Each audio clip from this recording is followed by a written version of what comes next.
Guys, welcome to Gistbuds. Today we are talking about Two-Face Idibia's public apology to his wife.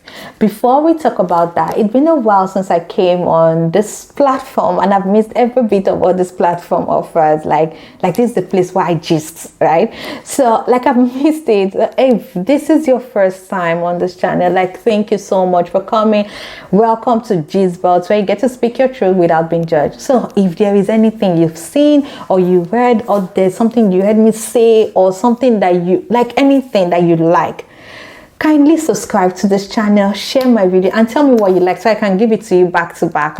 Just tell me anything, whatever you like, probably what I said, anything, just let me know so I can give it to you back to back, right? And if this is not your first time, if you're one of those people who loves me sincerely and you keep coming back, even if sometimes I don't make sense, thank you so much. Thank you so much. You mean so much to me. You know that already, right? Thank you so much for coming. So let's get back to the Two-Face Idibia's public apology to his wife. Okay, so for me as a millennial, I think I can relate to this die-hard kind of love that you feel for someone. It is so easy to point fingers at people, especially when you're guilty of that thing. There are a lot of women who are in worse situation than this, because people will come out and say, oh, she's supposed to do this, she's supposed to do that, she's supposed to do, people just keep saying things that she's supposed to do or that she ought to do. It is super easy to point fingers at people when you're guilty of that thing. We've seen women in worse kinds of situations. I think ours is even mild. There are women who were main chick and right now are side chick. And they still don't know, because they can't even think it, because they are madly in love, that they can't see that they are now main chicks. So before they see that guy who is someone they see like this, they will have to go behind another woman to see them without knowing. And in their mind, they are hoping that, don't worry, he will still realize. Even if he's married, they feel he will still realize I'm the best thing. Then we've seen women who are married but still go back to meet their ex-boyfriend because they feel the guy will come and rescue them. He would still realize he will come and rescue me someday, one day. We've seen women who are married and the man is married, but the man is still eating them and lying to them that he will still marry. In fact, there are times you see the man giving the woman cock and bull story. Oh, my wife is not like you, my wife is not this, and the woman is hoping, don't worry, he will still realize I'm the best thing. We've seen a lot of those women. So people are actually in worse situations. But the thing is, there are some kinds of women who have the tendency to fall in love like this die-hard kind of love. 3 kind of women have the tendency to do that. One are those women who start dating early or start dating late. Why? Because for women who started dating early, they told them while they were growing up that men like virgins. So while they are growing up and they meet that man who slept with them for the first time, especially at a very young age, they feel if I want him to appreciate me more, I need to continue with him so that he would keep appreciating me, because he is the first man. So they are glued to that man because the man disvirgined them.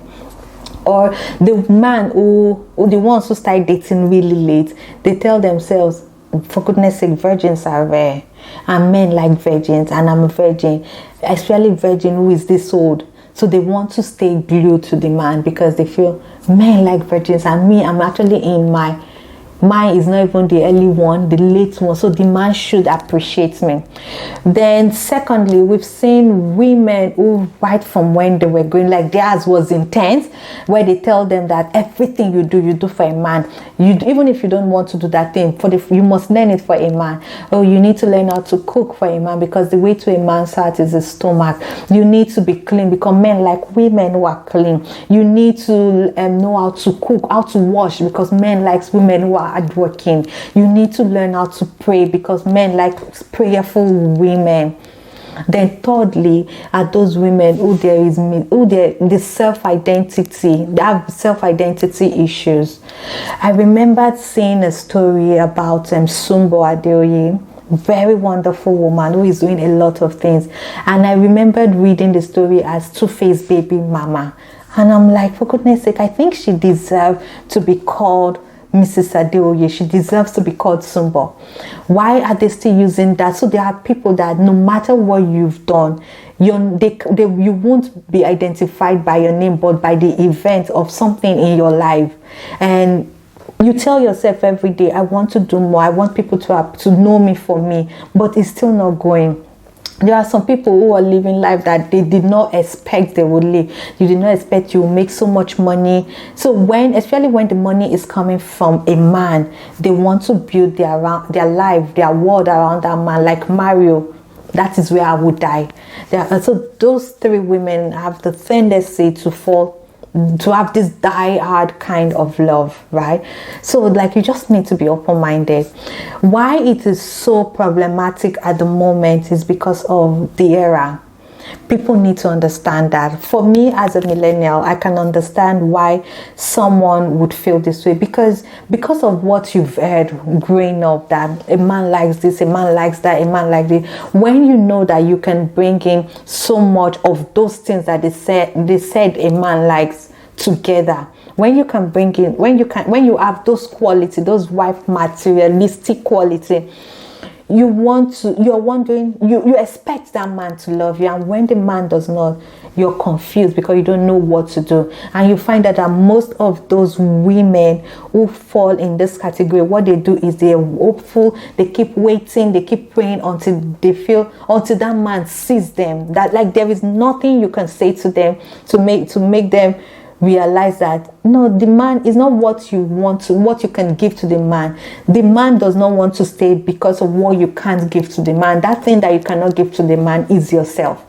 Like most people don't understand that, so they keep staying, they keep hoping for a better life with that person, even if it's not forthcoming. There are some people who would stay like that until they die. It's that bad. And a lot of people cannot understand that, especially people generations after the millennials. That is the Gen Z generation, and that is why it is so problematic at the moment to feel that kind of love. Because let's look at it, the generation before the Gen Z, that's the millennials, the Gen X generation, I think then we're kind of calm. But with this generation, the Gen Z, no, those ones, they don't have shame on their face. Like literally, they don't have shame. There are no rules and regulations governing this Gen Z. Like, it's not an insult, but really there are no rules and regulations in a country, a nation, a society, globally. A Gen Z would come up to tell you that, you know what, I'm going to sleep with your guy, with your man, and they will do it with proof. You can't say anything, like there is nothing you can say. They would do it with proof. And like there are no rules and regulations. Right now, you see women actually coming out to tell you that I'm not preparing my daughter for a man. I'm just preparing my daughter to be herself, to respect herself, appreciate herself, love herself. And that is what is going on, self-love for the woman child. In a way, if you're open-minded, you realize that the women in Gen Z are actually on top of their games more than the men. The men are still confused of what they want, but the women, they're actually up there. Like, let's be realistic, they're up there. So it's a problem when you're in such a relationship where you feel that way, because these Gen Z girls, they don't understand that for a woman, you need to focus on your relationship. You need to be this way for a man. To them, it is self-love. To them, it is game. Do you understand the difference? That is why there is so much problem. A Gen Z does not understand why she really needs to die for a relationship. But the generation before Gen Z knows why. A Gen Z is just a freeborn. Like they just want to have fun. There is money here. They want to be there. They want to enjoy life. They're not looking at you. Before now, when a woman is dating a man, a married man, it's a shame, and everybody sees it as a shame. But right now with the Gen Z, there is no rules. You see a woman dating a man talking about 5-minute man, 2-minute man. We've seen all those things. Right now, women of then would even fake orgasm just to make the man feel good. But right now, nah, they don't do that. Do you understand? So that is error. Me, don't apologize to me that, oh, you have a wandering eyes. No, fix it. If you feel you can't take your eyes off women, or you feel that is an issue, why don't you literally take the eyes off? Do you understand? So, or like, I just wish women right now, no matter where, regardless of the generation, I just wish women right now put yourselves first. Know what you want for yourself. Just put yourself first. Do what you feel works for you. Do what you feel is good for you. And so let everybody just live and not be getting apologies unnecessarily, because you need to learn to put yourself first. And please, no more apologies. Just fix what the problem is. You know the problem, fix it, and everybody's fine, right? Anyways, this is just about where I get to speak your truth without being judged. If you think I was biased, if you think I'm not saying it the right way, kindly share your thoughts on this channel, and I would love to read it, and probably maybe we'll talk about it again. My name still remains Kemi Fakolija. Bye, and be good.